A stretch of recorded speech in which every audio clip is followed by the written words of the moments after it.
Boa noite. Proteção patrimonial usando criptomoedas e criptoativos. Você já ouviu falar sobre isso?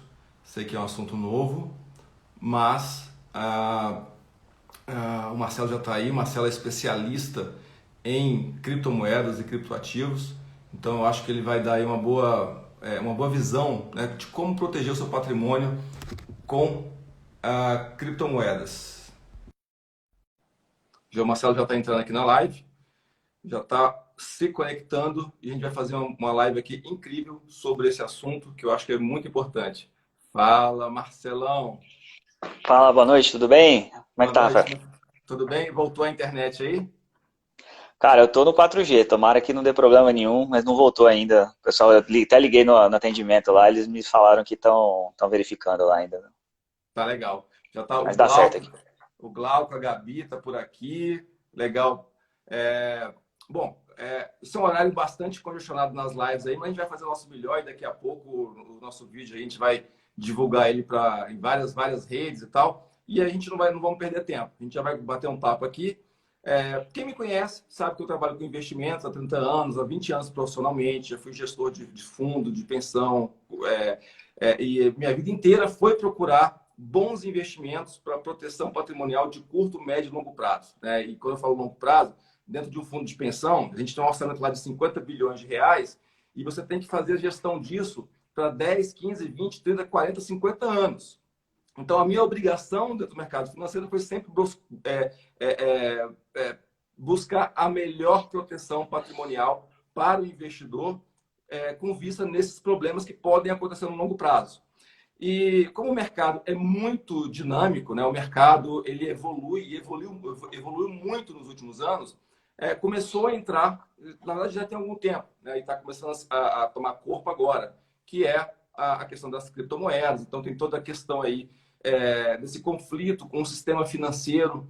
E é uma coisa que eu não trabalhei profissionalmente com isso, porque em fundos de pensão, em fundos, a questão é que está tratada de forma diferente, mas nessa evolução do mercado financeiro, do sistema financeiro global, eu comecei a encarar isso como uma proteção patrimonial de longo prazo, né? E o Marcelo é engenheiro, especialista nesse segmento aqui, tanto de moedas, de criptoativos, criptomoedas, criptoativos, proteção patrimonial, dessa forma, né? Então, ele vai explicar aqui para a gente, né? Primeiro, contando um pouquinho da trajetória dele aí, como que ele teve a empresa dele de engenharia e chegou aí no mercado financeiro, fazendo investimentos. Hoje é um cara reconhecido, inclusive, depois ele pode falar de quem que é o sócio dele atualmente, aí depois, quando ele estiver contando a história. E, pessoal, Marcelo, acompanho ele já tem alguns meses, é um agregador de conteúdo fantástico. E, Marcelo, por gentileza, cara, queria que você contasse um pouco aí da tua história e no final a gente vai falar como que a gente consegue realmente proteger o nosso patrimônio de crises globais, de todo o sistema financeiro, né, com essa intenção de proteger o nosso patrimônio no longo prazo, usando também criptomoedas e criptoativos. Bom, boa noite aí, pessoal. Obrigado pelo convite, Rafael. É um prazer estar aqui com você. Pessoal, quem está aqui já na live, aperta aqui No no aviãozinho aviãozinho e aí. chama mais gente aí. Então, Rafael, eu não sou engenheiro, tá? É cientista da computação, é parecido ali. Uhum. Então, aliás, tem uma briga entre os dois ali quando a gente faz computação lá. Os engenheiros acham que eles são mais importantes do que a gente, mas na prática todo mundo acha que tem as suas qualidades. Eu tinha uma empresa na área de tecnologia, né? Eu fui empresário por muitos anos, eu trabalhei muito com a parte de robotização, consultas automatizadas na web, né? Robôs de busca de dados e validação de cadastro. A minha empresa era disso, eu trabalhei com isso, acho que quase 10 anos no total, entre uma empresa e outra que eu fui sócio e tudo mais. E depois de um tempo trabalhando com isso, no final do ano passado, mais ou menos, eu me apaixonei pelo mercado financeiro. Até então, eu era empresário, né? Eu investia, só que não era no mercado financeiro, na bolsa, né? Eu investia como empresário, como investidor empresário direto lá no dia a dia.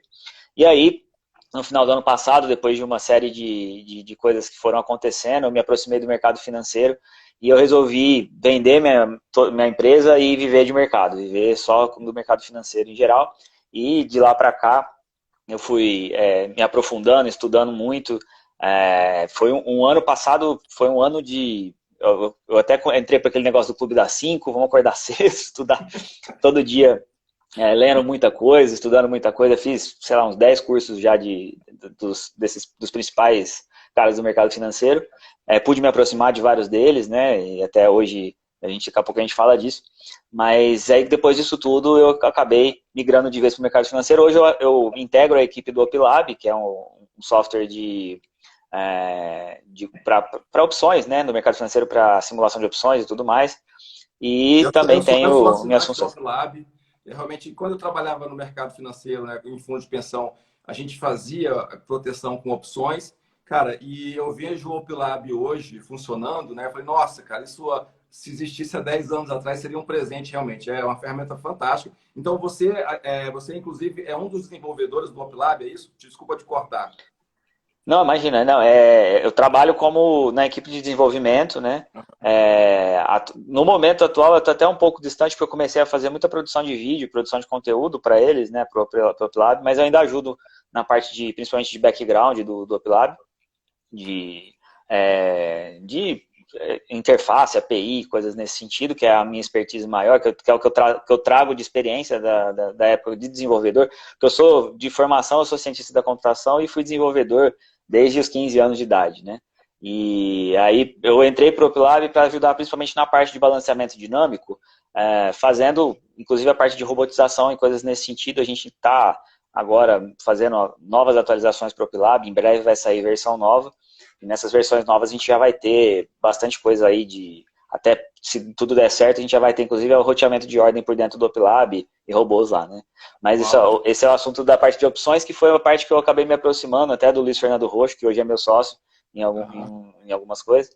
E a gente está agora com um monte de projetos novos, a empresa está crescendo muito rápido lá, a empresa do Roxo, e a gente está com muita coisa rodando. Eu estou lotado de coisa para fazer aqui, de coisa até... Eu fui para o mercado financeiro no ano passado, e atualmente eu até não estou nem conseguindo fazer muito trade, porque de tanta coisa que eu estou fazendo no coisa. Eu faço só o básico ali para manter, mas eu não estou conseguindo fazer no dia a dia, todo dia, como eu gostava de fazer logo no começo, porque realmente é muita tarefa, é reunião o dia todo, muitas coisas para resolver, mas é isso aí. E depois de iniciar, de me aproximar do Roxo, falar de opções e tudo mais, eu migrei para a parte de criptomoedas.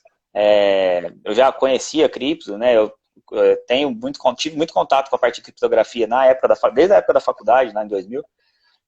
Não cheguei a comprar bitcoins na época, eu estudei na época, mas eu não cheguei a comprar, eu achei que não ia dar certo.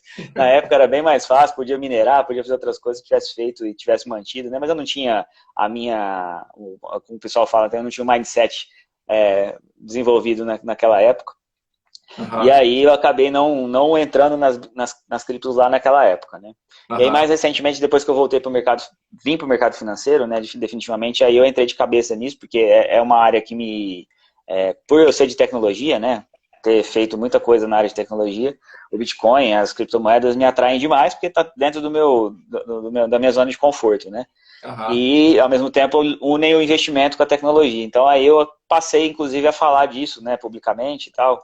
Comecei a trabalhar como influenciador nesse sentido, porque tem uma carência de pessoas que falem de cripto, principalmente que falem com seriedade, né? Tem muita gente que usa as criptos em pirâmides, coisas assim, pessoas que querem enriquecer do dia para a noite com cripto, não é esse o objetivo, e é nesse sentido que vem meu trabalho na parte de criptomoedas.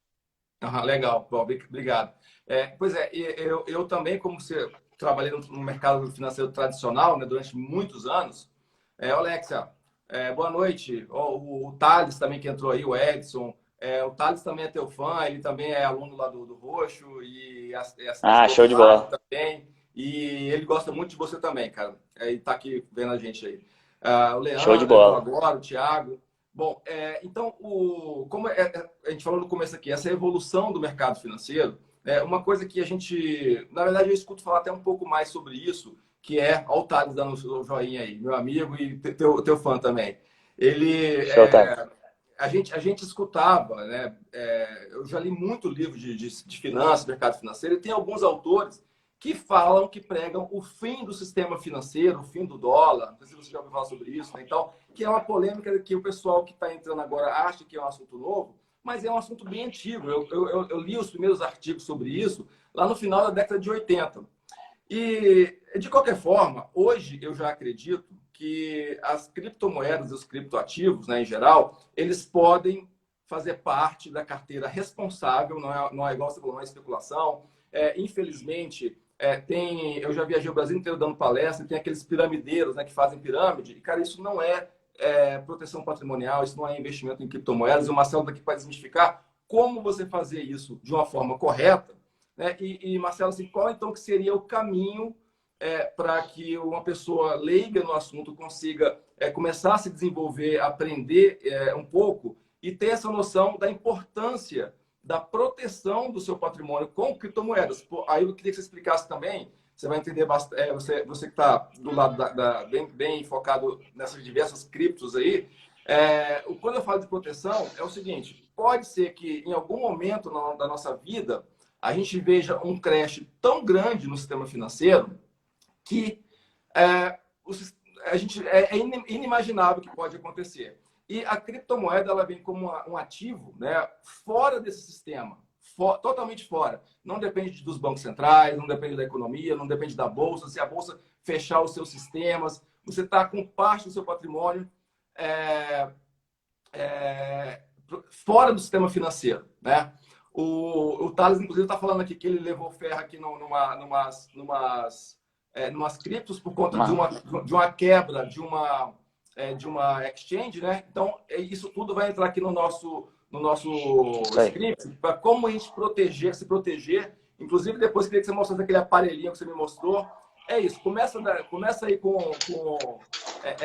falando, explicando a importância da proteção de parte do seu patrimônio, tirando ele do sistema financeiro. Bom, legal. A primeira coisa que a gente precisa entender, né, que atualmente os bancos centrais no mundo todo detêm o poder da emissão financeira, né, da emissão de moeda, da impressão de moeda, né. Tem muita gente que, não sei se você fala disso com frequência, mas em geral o que a gente vê é que a centralização do poder na emissão de moeda permite que os governos controlem a quantidade de moeda disponível. E isso, inclusive, é utilizado, a taxa de juros, por exemplo, que a gente tem, e a taxa de inflação, principalmente a meta de inflação, né? Ela é uma meta que visa a desvalorização da moeda com frequência. Então, qual que é a taxa de desvalorização da moeda? Né? A taxa de desvalorização da moeda é a taxa a meta de inflação. Se a meta de inflação é 2% ao ano, significa que nosso dinheiro vai perder poder de compra em 2% ao ano, na média, né? E aí, ou seja, os governos, a perda do poder aquisitivo da moeda é programada pelos governos, né, pelos bancos centrais. Por que eles fazem isso? Porque dessa forma eles conseguem, por exemplo, o Brasil está com uma dívida interna absurda, né? A gente já está com, eu não lembro agora, mas é 94%, se não me engano, do PIB. Já é a dívida brasileira, né? E essa dívida eles financiam como? Emitindo títulos do governo. Quando a gente faz essa emissão de título do governo, se eu posso imprimir moeda, se eu posso emitir moeda, eu consigo diminuir o tamanho da minha dívida, né, ao longo do tempo, porque você está colocando mais dinheiro na economia, você vai lá, usa esse dinheiro para se pagar, na verdade, e no fundo o que está acontecendo ali é que você está perdendo o poder de compra, e é uma forma de imposto, inclusive, né, é uma forma de imposto indireto. Em vez de eu ir lá e aumentar o imposto de 40% ao ano, eu nem sei como está a carga tributária atual, mas de 40% para 45% ao ano, que todo mundo ia chiar, você diminui o valor da moeda, e causa o mesmo efeito, né? Que você vai ter aí a taxa de... você vai ter uma inflação mais alta, seu poder de compra vai diminuir.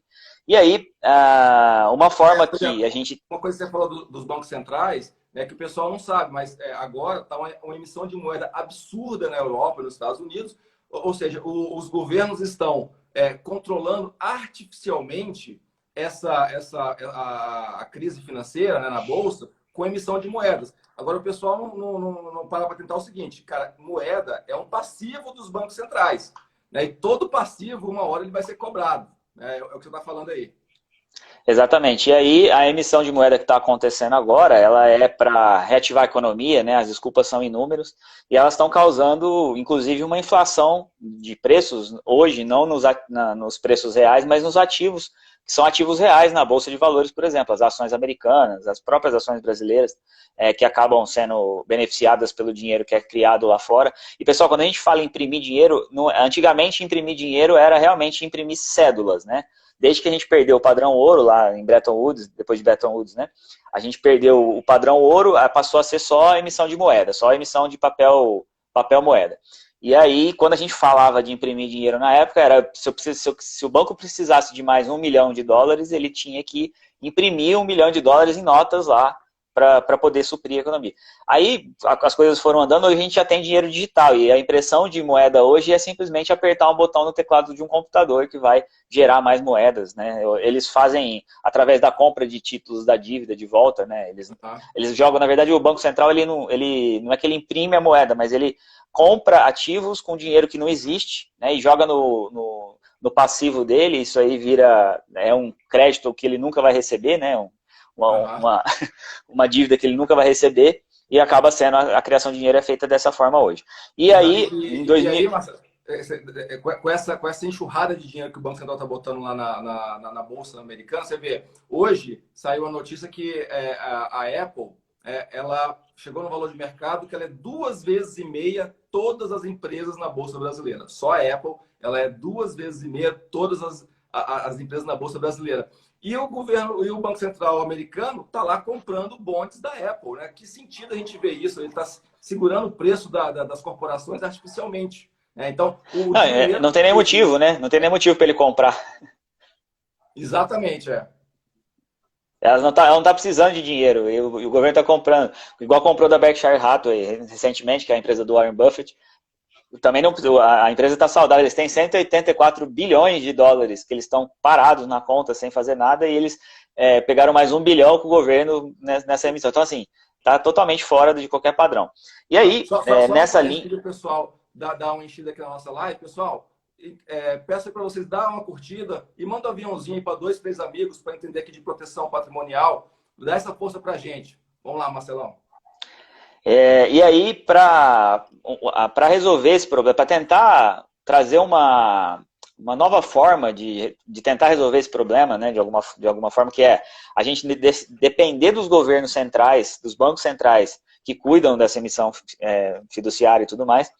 Em 2008, lá, o Satoshi Nakamoto, já não foi o Bitcoin não foi a primeira criptomoeda que foi criada, existiram outras antes dela, só que o Bitcoin foi a primeira que deu certo. Em 2008, logo depois da crise, lá do subprime e tudo mais, o mundo entrou numa crise absurda, foi lá que começaram os QEs, inclusive, né, os quantitative easings, que na verdade, é um nome bonitinho para imprimir dinheiro, e aí, na época lá, por conta dos QEs e tudo mais, o Satoshi Nakamoto foi lá e criou o que é o Bitcoin, né, que é uma moeda peer-to-peer descentralizada. Qual era a ideia dele, né? Como é que a gente faz para tirar o poder dos bancos centrais? Como é que a gente faz para devolver o poder para as pessoas?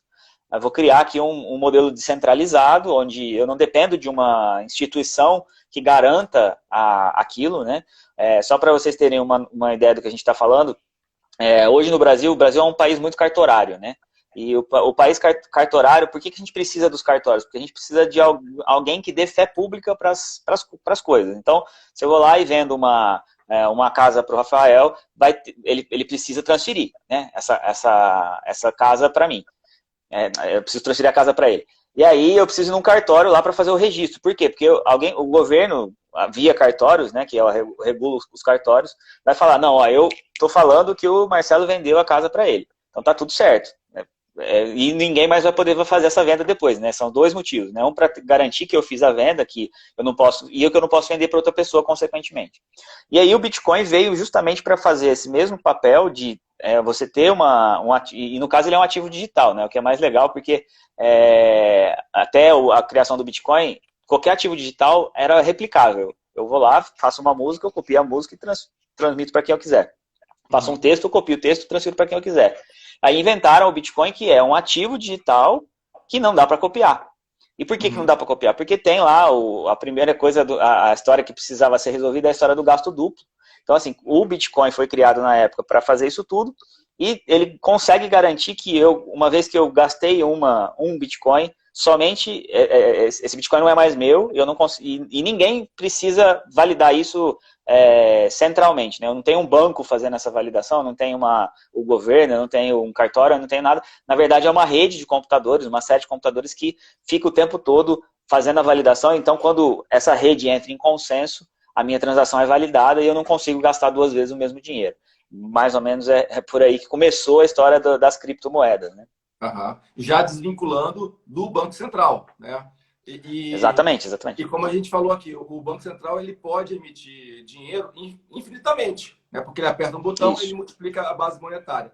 E o Bitcoin ele já começou com uma limitação de quantidade. Então, não vai existir Bitcoins infinitamente. Ela tem uma quantidade X de produção e depois vai se encerrar, né? Então, é engraçado porque se você vê como essa emissão de moedas pode atrapalhar os investidores e a gente no geral, né? O Brasil ele já passou, enquanto o dólar foi dólar, umas 9 ou 10 mudanças de moeda, né? Inclusive tem um amigo meu que a gente fez uma live aqui sobre sistema financeiro, sobre investimentos no exterior, e ele contou uma história que ele foi para Nova York, ele tinha uma nota de um cruzeiro que foi emitida lá no comecinho da no final da década de 80, se não me engano, e ele tinha essa nota que era do avô dele, né, como presente, estava lá na carteira dele.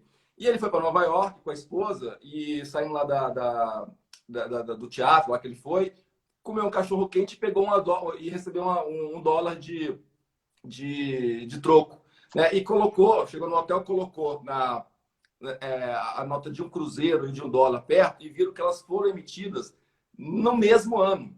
No mesmo ano. Ou seja, o Brasil já mudou do cruzeiro cruzado novo, tantas moedas, né? Isso porque foi emitindo, inflação, teve que trocar a moeda. Né? O Bitcoin, não é possível isso acontecer com a Bitcoin porque ela é escassa, né? Ela vai ter um limite. Exatamente. No código, entre as coisas que o Satoshi fez, né, que tem uma série de coisas que a gente pode falar aqui, mas a principal delas é ter um ativo com escassez real. O máximo de bitcoins que vai poder ser emitido é 21 milhões. Isso está no código-fonte, é imutável, mesmo com o Bitcoin é um software, né? Ele é um software open source. Então, as mudanças que são feitas nele são feitas por consenso. Então, uma rede de pessoas, que é a rede de usuários do Bitcoin, pode ir lá propor alterações e, eventualmente, se todo mundo aceita, a alteração pode ser feita. Mas a regra dos 21 milhões, ela é imutável, né? Uhum. E aí, ela sendo imutável, então a gente tem realmente a escassez maior do que, inclusive, a do ouro. Porque o ouro, ele é escasso, ele não é infinito, né? Assim como terra, assim como outras coisas, mas o ouro, a gente não sabe quanto de ouro a gente vai achar ainda, porque tem minas que não foram encontradas e tudo mais, tem as próprias minas que tem hoje, a gente não sabe exatamente quanto de ouro tem nelas. O Bitcoin não, o Bitcoin a gente já sabe que são 21 milhões, o último Bitcoin será emitido por volta de 2140, então ainda está muito longe, provavelmente todos nós estaremos aqui para ver, e lá em 2140, ou seja, tem muito tempo para isso acontecer ainda. Se todo mundo quiser ter um Bitcoin, não tem jeito. No máximo 21 milhões de pessoas poderão ter um Bitcoin. Existem mais milionários do mundo do que Bitcoins haverão, né? Então, não dá para todo mundo ter um Bitcoin. E isso garante, né, ao longo na passagem do tempo, que o Bitcoin se valorize. A tendência de valorização do Bitcoin ela é infinita. Ela é deflacionária por natureza, ou seja, ela não perde valor, né? Ela só aumenta de valor ao longo do tempo por conta dessa escassez. Então, realmente... Eu estava vendo aqui o gráfico da Bitcoin, porque o pessoal às vezes comprou naquela euforia que teve, né, que chegou naquele pico e depois desvalorizou. Então, cara, mas isso são coisas que podem acontecer no dia a dia. Mas o que a gente está falando aqui de uma proteção patrimonial de longo prazo, e se a gente vê o gráfico em reais, né, a gente já está perto daquele pico ali, porque, inclusive, é uma observação que eu fiz recentemente, né, que eu me toquei, eu sempre defendo para os meus clientes ter parte do patrimônio em ativos dolarizados.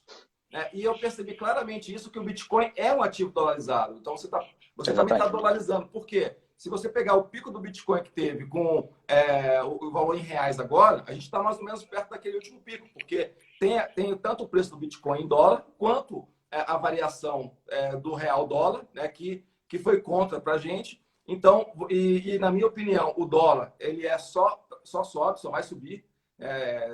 Ele pode ter uma queda de curto prazo aí, mas para mim, no longo prazo, o dólar tende a subir por conta do endividamento das empresas no mundo inteiro em dólar, né? Tem várias outras questões. Então, o Bitcoin também tem isso. Você consegue dolarizar parte do seu patrimônio. Até só voltando um pouco na parte da inflação, né? Foi uma coisa muito legal que eu vi recentemente. Eu sentei com meu pai lá e peguei a lista do INSS dele lá, que ele precisava fazer um negócio para emitir o imposto de renda e tudo mais. Eu entrei lá no imposto de renda dele, tinha os salários que ele tinha registrado no INSS de muitos anos atrás, né? Uhum. Até antes da criação do real, mais especificamente. E aí ele dava para ver claramente a inflação acontecendo ali, porque ele tinha o salário dele, por exemplo, começava com 10 mil alguma coisa, não sei se era cruzeiros novos, cruzados novos, aí no mês que vem era 20, no mês que vem era 30, no mês que vem era 40, no final das contas ele estava ganhando mais de 1,5 milhão por mês, né, de sei lá, qual era a moeda no período, e esse 1,5 milhão, no final das contas, teve uma quebrada, voltou para 500 mil, aí depois continuou, subiu para 1 milhão e pouco de novo, e aí quando virou real, virou R$1.000. Nossa Senhora. Então, na prática, os 1 milhão dele lá valiam R$1.000. Então, para vocês terem uma ideia de como é que foi a inflação naquela época. Aí, voltando para a tua pergunta só repete, você tinha perguntado o que mesmo? Acabei me desviando. Eu estou vendo que o pessoal está perguntando algumas coisas práticas aqui. O João está perguntando onde comprar Bitcoin. Aí tem algumas sugestões de plataformas. Eu queria que você desse o aval aí. Bitcoin Trader... XRP, né? XRP é uma moeda, né? A Bitcoin Trade é uma exchange. Eu uso atualmente a CoinNext. Até tem se o pessoal quiser testar, tem um link na minha bio lá. Que quem entra por esse link ganha R$10 lá, pode comprar para testar, negociar a criptomoeda lá com R$10 sem precisar colocar dinheiro, já dá para fazer alguns testes. Eu uso a CoinNext, é uma empresa muito séria e eu gosto bastante dela. Mas a Bitcoin Trade é muito boa também, a Mercado Bitcoin, tem uma série de outras exchanges aí, escolher a que vocês gostem mais, né? O que mais te perguntaram? Vamos ver se é gratuito operar. Não é gratuito, não é gratuito assim. Abrir a conta na exchange é gratuito, né? Assim como abrir conta em corretora. Mas toda vez que você faz uma transação em Bitcoin, você tem a taxa da corretora e tem a taxa da rede do Bitcoin. Todas as vezes que você, no Bitcoin, as outras criptos, elas têm um custo de operação lá, que é a mesma coisa que você faz uma transação no banco normal, você precisa pagar uma taxa para fazer uma TED, por exemplo, lá no Bitcoin também tem essa taxa. É a taxa que é paga aos mineradores, né, que os mineradores são quem geram as novas Bitcoins que vão sendo geradas aí até 2140, como a gente falou. Tá, Marcelo, eu como trabalho no mercado, faço investimentos há 30 anos, né, e no mercado financeiro a gente usa as corretoras, né, e eu ensinando as pessoas a fazer seus investimentos, mas investimentos tradicionais, no meu caso, que é o título público, fundo imobiliário, ETF, ações, debêntures e tal. Então, às vezes eu tenho que convencer o meu cliente, você vê, que as corretoras são empresas reguladas pela CVM, autorizadas pela CVM, reguladas pelo Banco Central, pela B3. Então, elas têm que entender que é um sistema sustentável, que você pode confiar pelo guarda-chuva das normas do sistema financeiro. E as exchanges? A gente pode realmente confiar? Quais os riscos que a gente está enfrentando e como que a gente se defende de poder perder o dinheiro por conta de uma exchange que teve ali o seu sistema violado? Legal. As exchanges ainda já existe uma regulação do funcionamento delas, mas a atividade de criptomoedas no Brasil ainda carece de regulação. Tem muitos lugares do mundo que estão regulando isso ainda, mas ainda já tem uma regulação, mas ainda não é uma regulação tão forte quanto é a da CVM, por exemplo, com as corretoras normais, né? São empresas sérias, a gente tem que confiar nelas como a gente confia em qualquer outra empresa, né? Mas confiar desconfiando, não porque as empresas não vão fazer alguma coisa errada, mas quais são os problemas que a gente pode ter? A exchange pode quebrar. Se você tem a sua carteira dentro da exchange e a exchange quebra, dependendo de como for o estatuto dela e todas essas coisas, você pode perder suas criptomoedas. E ela vai quebrar e vai levar as suas chaves junto, você leva as suas criptomoedas junto. Se a exchange for invadida por um hacker, por exemplo, ele pode, de alguma forma, ter acesso às suas chaves privadas e pode roubar também seus criptomoedas, né? Uma das coisas interessantes que algumas pessoas podem considerar uma desvantagem, nas criptomoedas você é o seu próprio banco. Ou seja, eu não dependo de um terceiro, não dependo do banco para fazer isso, é uma rede descentralizada, é uma rede baseada em confiança e tudo mais. E aí a gente que tem que guardar isso, né? E como é que a gente guarda isso? A gente guarda numa carteira. Isso pode ser um risco, mas é isso que a gente quer, na minha opinião, né? É tirar parte do meu patrimônio do sistema financeiro. Então, com a vantagem, vem a desvantagem, porque o Banco Central não vai estar mais cuidando do dinheiro, né? Cada um vai ter que cuidar, né? O Caio tá dando boa noite aí. Boa noite, Caio. Boa noite, Caio. Então, as pessoas consideram uma desvantagem porque você precisa ter a responsabilidade, né, de guardar essas criptos. Você precisa ter a sua carteira que seja na exchange, né? Vamos lá, vamos voltando para o exemplo da exchange. Se você tem as suas criptos dentro da exchange, ela está dentro de uma carteira dentro da exchange. O que é uma carteira de Bitcoin, uma carteira de criptomoedas? É um par, basicamente isso, é um par de chaves. Eu tenho uma chave privada, que é uma string lá, uma lista de letras e números ali, uma sequência de letras e números, que com essa sequência de letras e números a gente pode assinar digitalmente alguma coisa, né? No caso, uma transação, por exemplo. Então, a wallet, ela é um software que guarda as minhas chaves. Ela guarda a minha chave pública e a minha chave privada. A chave pública é o endereço para onde você manda, como se fosse o endereço da sua casa. E a chave privada é o que te deixa abrir o cofre lá para mexer, né? Que no caso é a blockchain. Quando você tem uma wallet, esse software ele tem a função de proteger e de te ajudar a gerenciar isso. Porque como é que você faz para assinar uma transação?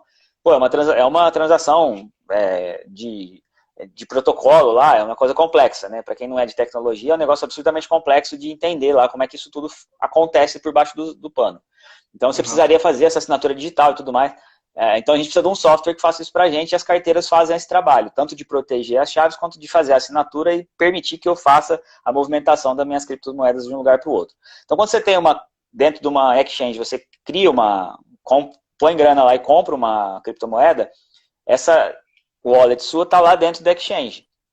O que permite que você mexa num Bitcoin ou numa qualquer cripto é a chave privada. Se a sua wallet está dentro da exchange, logo ela tem a posse da sua chave.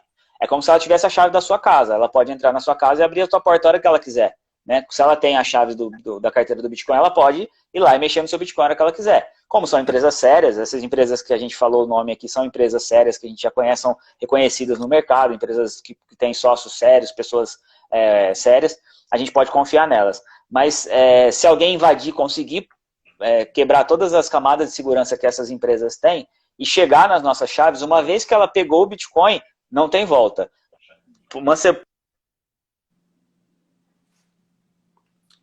Travou aqui o vídeo do Marcelo. Vamos voltar aqui. Vamos esperar um pouquinho. Marcelão tá travado o vídeo. Vamos esperar aqui um pouquinho. Ele me falou que estava com um problema na internet dele lá, que estava tentando melhorar a conexão, que ele estava no 4G. Só esperar mais um pouquinho. Opa, o Marcelo caiu. Pessoal, o Marcelo me falou que estava com um problema lá no 4G, lá na internet dele.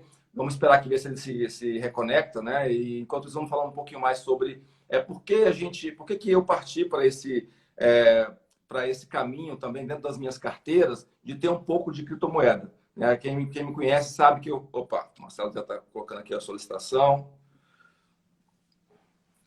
Ele está se conectando aí. Vamos deixar ele terminar o raciocínio dele. Fala, Marcelo, deu uma caída. Fui eu que caí? Foi você. Desculpa, pessoal. Realmente a internet aqui não tá legal e até agora não voltou a internet principal aqui, eu tô no 4G mesmo. Legal. Onde que eu caí? Onde eu tava? Você estava falando da segunda, que o pessoal pode pegar o código e sim. E aí depois, se alguém hackear, cara, não tem como voltar atrás. Isso, exatamente. Se alguém hackeou e roubou a sua chave, uma analogia bem clara, tá? Você pega um bolo de dinheiro e deixa aqui dentro da tua casa. Aí você dá a chave para alguém guardar para você. Se alguém tem acesso a essa chave, entra na sua casa e leva o dinheiro embora, você nunca mais vai ver aquele dinheiro, você não vê mais. Você pode até, eventualmente, ter um seguro que te protege, alguma coisa assim, né? E aí, você não tem mais como voltar. Aquele dinheiro você perde. E a Bitcoin é a mesma coisa, né? Só que a diferença é que o Bitcoin, na exchange, as exchanges boas, elas têm lá como é que fala? Elas têm seguros, né? Deixa eu só desligar aí. Elas têm seguros para proteger. Então, vamos supor, se alguém rouba lá, elas conseguem proteger uma parte das criptomoedas e devolver para as pessoas. Mas aquele Bitcoin foi embora. Aquele Bitcoin não tem volta mais. Não tem como voltar e não tem... Diferente de uma transação que você faz no banco, eventualmente, né? Eu fiz uma transação errada. Você vai lá, chama a gerente, e a gerente vai lá, fala com não sei o que e voltam, né? Eles estornam.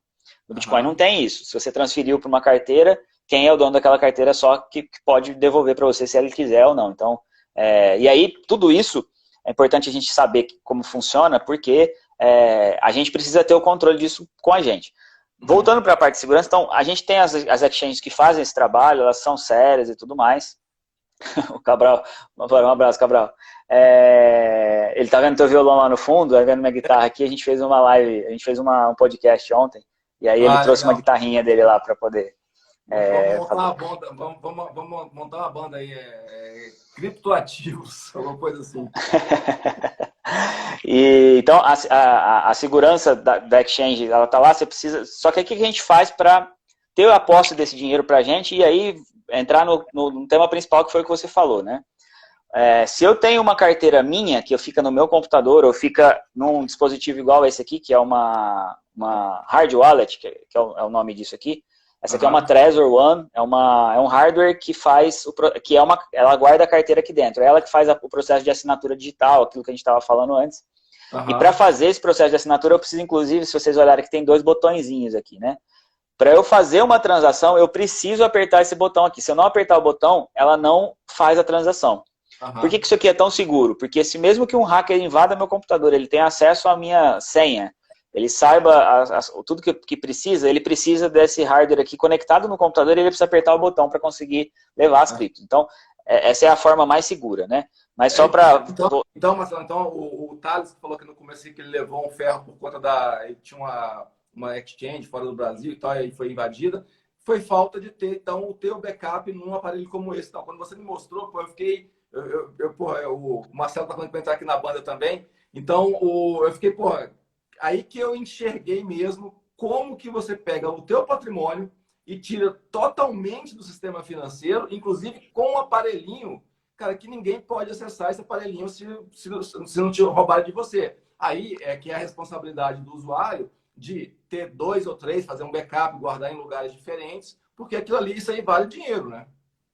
Então, até essa parte do backup é importante a gente falar.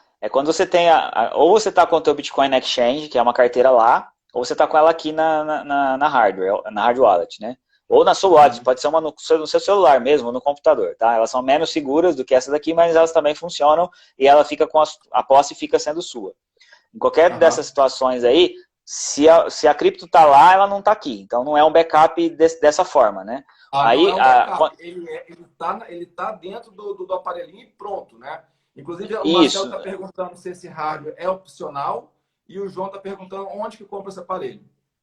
Legal, Marcelo, o hardware é opcional sim, dá para você, inclusive, se vocês quiserem instalar agora aí, tem uma carteira famosa chama Exodus, a que eu uso, tem algumas outras também. Você baixa no celular, você já tem uma wallet instalada no seu celular e você pode já começar a transferir criptomoedas para ela. E aí a chave de acesso vai estar nas suas mãos, no caso do seu celular. Só que, estando dentro do celular, se alguém conseguir instalar um software, alguma coisa que hackeie o seu celular, ele pode conseguir ter acesso às suas chaves privadas ali, dependendo do nível de segurança do celular e do que pode acontecer. A gente sabe que dá para fazer muita coisa, os hackers conseguem fazer muita coisa. Então, não é o modelo ideal, né?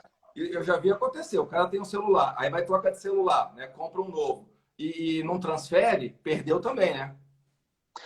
Exatamente. Assim, aí que tá. Aí vem a história do backup, né? Eu não consigo fazer backup da cripto.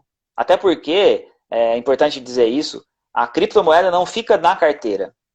Diferente de quando você tem uma nota de dinheiro, ela não fica... A nota de dinheiro está na sua carteira, fisicamente, né? A moeda, não só por ela ser digital, mas na prática, o Bitcoin ele é uma transação dentro da rede. Imagina que é uma contabilidade, né? É um ativo passivo, é uma entrada e uma saída.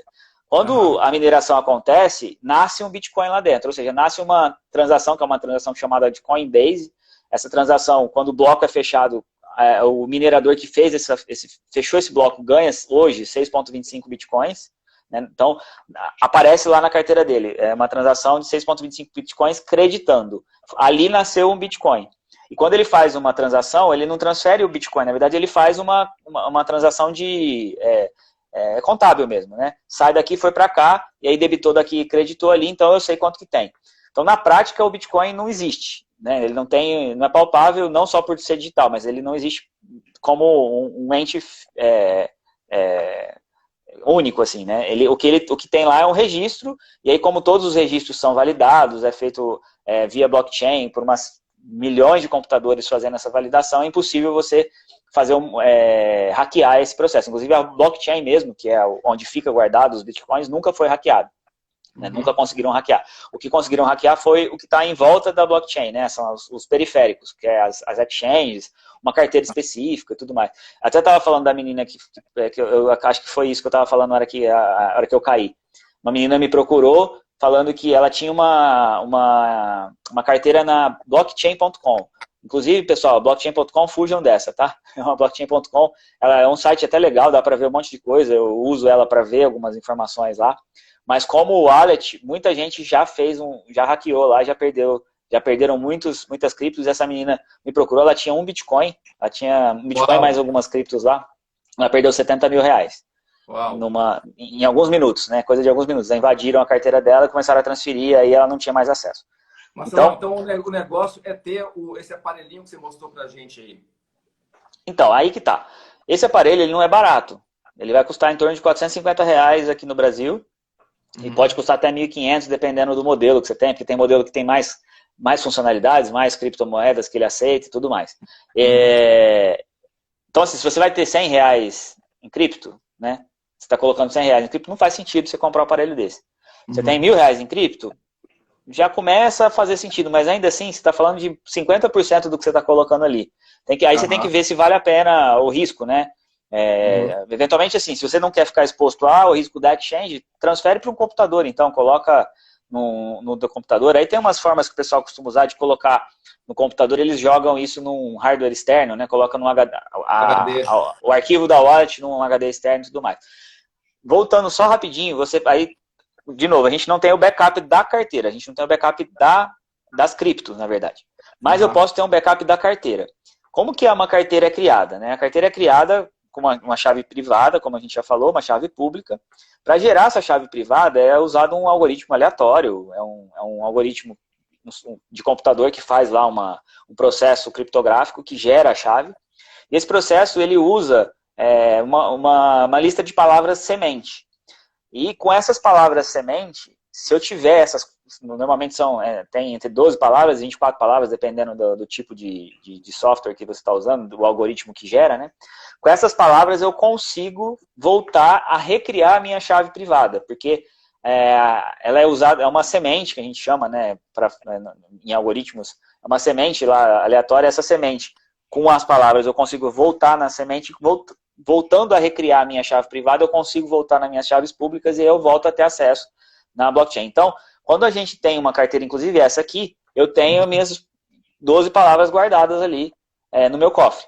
Né? Essas palavras, inclusive tem gente que vende uma plaquinha de aço lá, que você coloca as palavras no aço lá para gravar, para justamente ficar, inclusive, imune a fogo, né? Alguma coisa. Mas se você decorar, você não precisa nem gravar, você pode decorar essas palavras, e com as palavras, sem esse hardware aqui, eu consigo recuperar, mesmo eu tendo acesso a ele ou não, com as palavras eu volto, porque aí eu vou voltar na origem do processo, que é pegar a chave privada.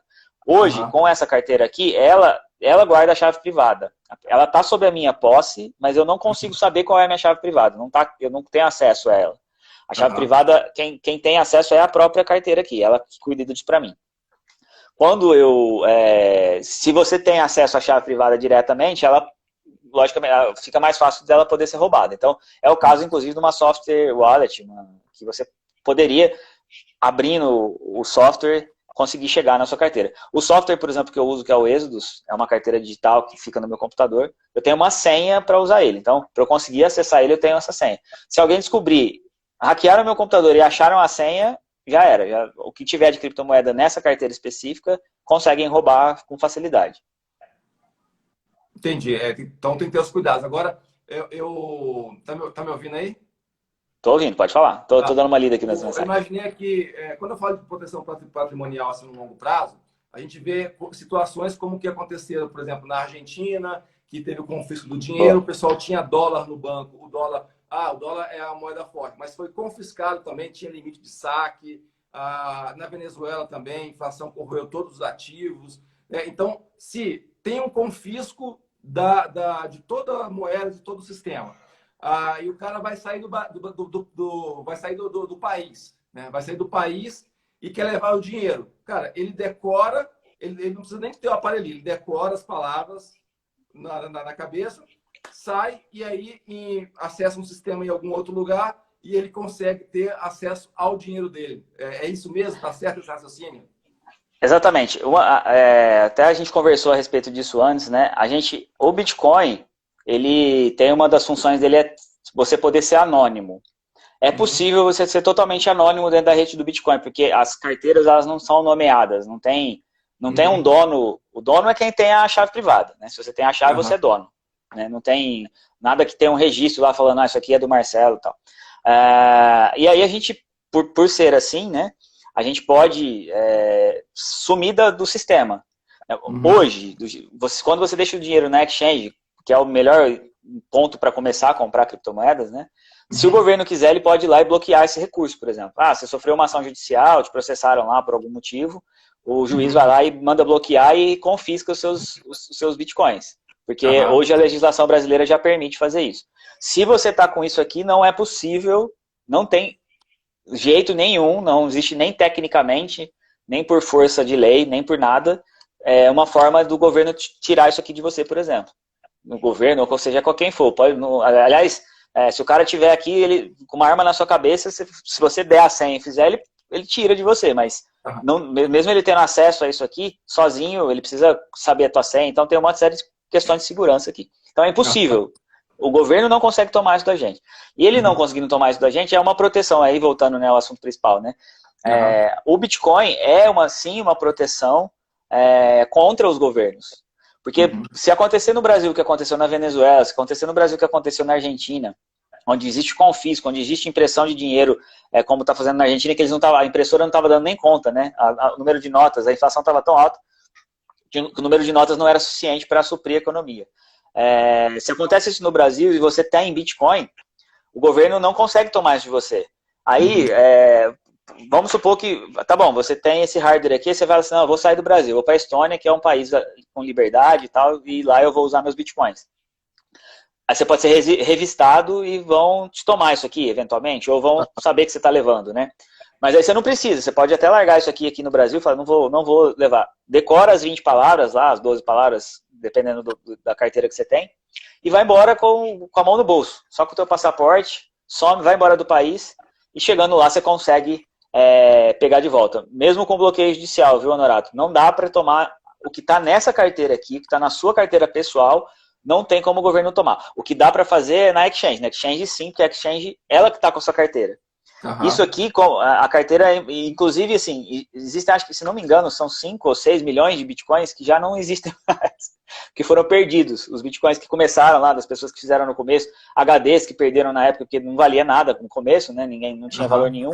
Muita gente tinha, queimou. Tem gente que já fez busca em lixão para tentar achar HD perdido, porque descobriu que valia muito dinheiro e aí já tinha jogado fora. Cara, tem histórias N aí de pessoas que perderam os bitcoins e esses bitcoins são perdidos, não tem como recuperar, ninguém consegue recuperar, é impossível. Então não dá, assim como não dá para recuperar, não tem como o governo tomar, não tem como, inclusive o governo saber. Se a gente compra na exchange, existe um rastreamento, uma coisa que as pessoas acham que o Bitcoin não tem, que ele é irrastreável, isso é mentira, tá? Ele é totalmente rastreável, desde que, por exemplo, se eu comprei, a minha primeira compra foi no exchange, tem o registro lá, o Marcelo comprou, o meu CPF comprou, colocou dinheiro lá e comprou Bitcoin. Aí esse Bitcoin foi para onde? Foi para a carteira da exchange. Aí da carteira da exchange eu transferi para cá. O governo não tem como saber aonde está a minha carteira, nem se ela é uma carteira desse tipo aqui, ou se ela é uma carteira de software, ou o que que seja. Mas ele sabe que eu comprei Bitcoin e que eu tive Bitcoin em algum momento e que em qual carteira que ele está, inclusive. Porque é possível rastrear tudo que aconteceu depois que ele transformou em Bitcoin, né? E aí, daí para frente, a gente consegue rastrear. Agora, se eu comprar isso aqui de um peer-to-peer, por exemplo, eu compro de você, você tem Bitcoin, eu te dou em dinheiro vivo, você me transfere, você, dependendo da sua origem, dá para rastrear o que você fez. Comigo já não dá mais. Porque dali para frente não teve um registro em nenhum lugar de que aquilo é meu, então não dá para o governo nem saber que aquele Bitcoin é meu. Teve um cara que eu vi numa live outro dia lá, falando a respeito disso, e o cara já faz 3 anos que ele está fora do sistema, ele não tem mais CPF, ele não tem mais nada, ele está totalmente fora do sistema, ele só vive com criptomoedas, as coisas que ele tem, porque a gente ainda precisa para ter um carro, por exemplo, se você tem o nome de alguém, ele tem o nome dos pais dele, e ele está totalmente fora do sistema, e se ele quiser ir embora, ele pode ir, ninguém sabe onde está o dinheiro dele e tudo mais. Ô Marcelo, eu tive... como que eu comecei a fazer investimentos em Bitcoin?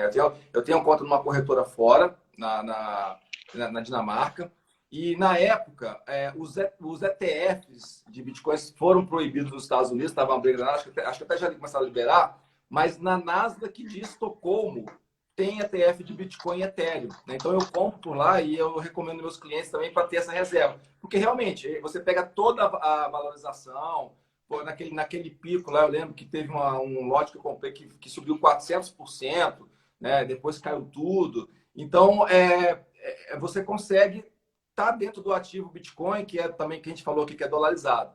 Aí, conversando com você aqui, eu me toquei para o seguinte, se eu quero proteção máxima, se eu compro na Nasdaq da Nasdaq de Estocolmo, é uma coisa totalmente dentro do sistema, né? Então, tudo bem, eu tenho a variação do preço na minha carteira, porém, eu não estou fora do sistema e não estou protegendo de um crash do sistema como um todo, né? Então, ter a sua quality física aí, eu acho que seria o grande lance para essa visão de proteção patrimonial e proteção da economia local. Se a economia quebra, você não quebra junto porque você tem ativos totalmente fora deste sistema. Exatamente. Comprar ETF, né, de Bitcoin, que já tem Bitcoin, acho que até nos Estados Unidos voltou a ter, tá? Eu preciso lembrar o nome dele, porque eu não compro Bitcoin via ETF, eu não lembro agora o nome. Mas se você está em um ETF de Bitcoin, você só vai estar especulando com Bitcoin. Você não está usando o Bitcoin como ele foi criado para ser lá pelo Satoshi Nakamoto, que era uma forma de devolver o poder para nós, né? Devolver o poder para as pessoas. Então, realmente não dá. Se você compra o ETF, você está no sistema financeiro. Você está no mesmo sistema financeiro das ações. Se a bolsa quebra, se a gente tem uma quebra de contrato social no limite do problema, né, que seria uma coisa mais grave possível, o governo pode tomar as ações lá e tudo mais. Você quer perguntar alguma coisa? Não, é porque o cara tá falando aqui, eu dei um joinha para ele, só para não ter que te interromper, porque a gente está quase no limite aqui. Inclusive, eu quero até deixar aqui já um parênteses. Pessoal, eu já vi que teve algumas perguntas aqui. Peço até desculpas de não ter parado o Marcelo para responder tantas perguntas, mas sigam aqui o Marcelo também, acho que muitos de vocês já conhecem ele, é autoridade nesse ramo, e depois a gente vai fazer outras lives com assuntos mais fragmentados, porque eu vi, cara, eu nem cheguei no assunto que eu queria falar contigo, que eu vi você falando esses dias de uma criptomoeda que compra ouro em Londres e reserva. Então, é uma criptomoeda que tem reserva em ouro. Mas termina teu raciocínio aí, que a gente tem bastante assunto para falar depois. Até dessa do ouro é mais ou menos a mesma coisa que o ETF, né? Como é que o ETF do Bitcoin funciona? Você vai lá, põe seu dinheiro lá na corretora, nos Estados Unidos, e ele vai lá e compra Bitcoin e faz a custódia do Bitcoin.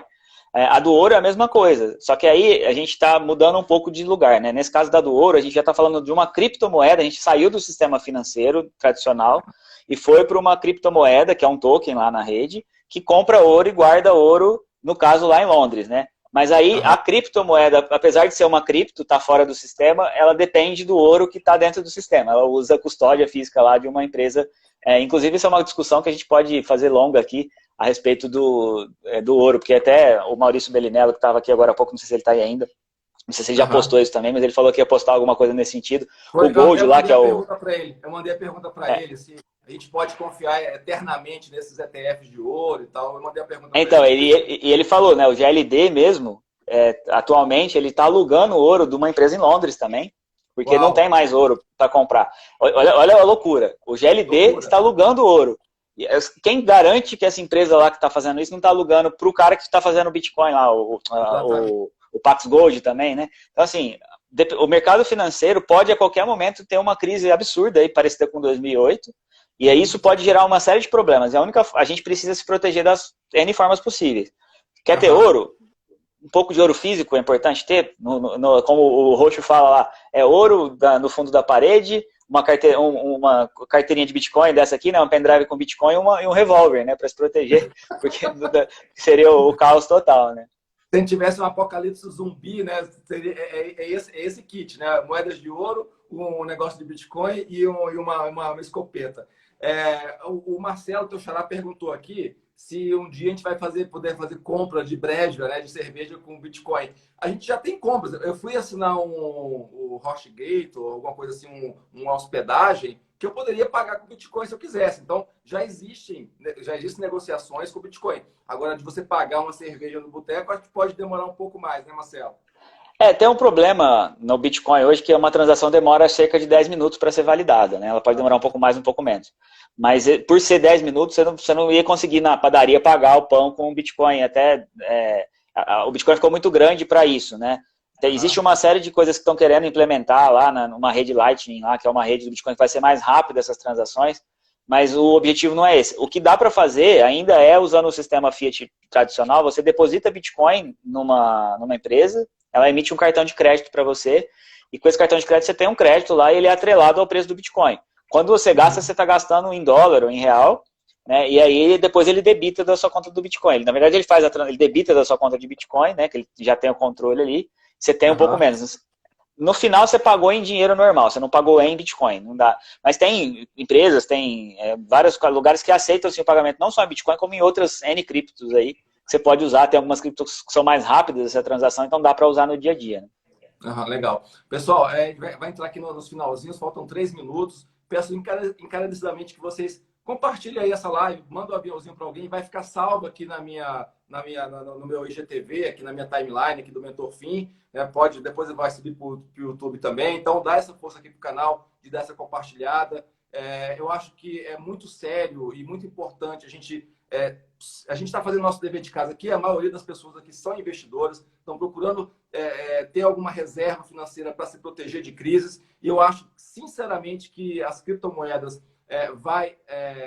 pode proteger parte do seu patrimônio. Não estou dizendo para você carcar o pé lá de uma vez só. O Marcelo é especialista nisso. Eu sei que ele tem cursos que já vão sair por aí em algum momento, né, sobre o passo a passo para essas criptomoedas.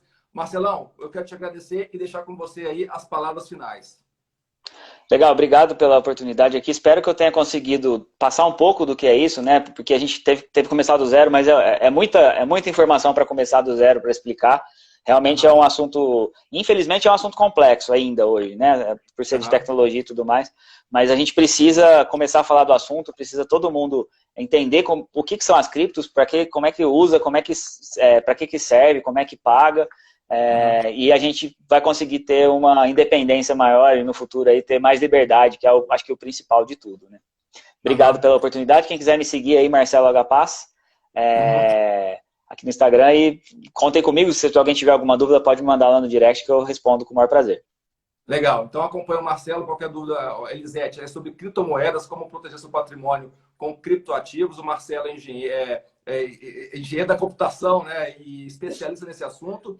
A gente vai ter outras lives aqui, se ele aceitar o convite, para falar de opções nos Estados Unidos, que ele entende muito também. Eu sou aluno lá do Roxo e eu vejo sempre as lives com ele. Isso é muito legal. É uma forma de realmente de proteção patrimonial. Pessoal, mandem o aviãozinho, vai ficar salvo aqui na minha timeline no IGTV.